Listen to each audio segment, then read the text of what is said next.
আমি আর আমার দিদি সারাদিন ঘোরার পর হট করে বসে যাই রাস্তার মধ্যে। তো নমস্কার বন্ধুরা, আশা করি আপনারা সবাই ভালো আছেন। তো আজকে ছিল অষ্টমী, তো আমি আর আমার দিদি বেরোয় যাই অঞ্জলি দিতে যাওয়ার জন্য।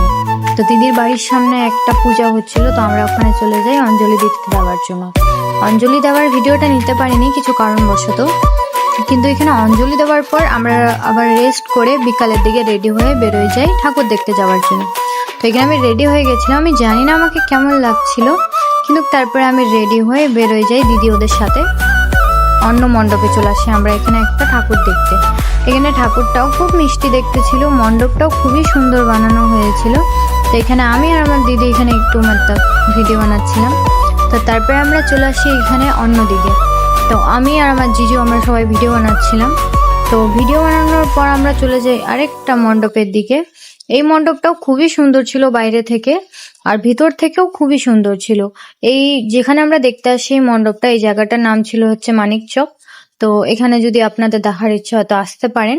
তো আমরা তারপরে এখানে বসে যাই রাস্তার মধ্যে, এক্স্যাক্টলি রাস্তায় বসি না, কিন্তু আমরা একটা দোকানের সাইডে বসি, কেন প্রচুর আমরা হাঁপায়ে গেছিলাম হেঁটে হেঁটে। তো আমরা তারপরে এখানে চলে আসি খেতে। আমার জিজু খায় ভেলপুরি আর আমরা খেয়েছিলাম এগরোল।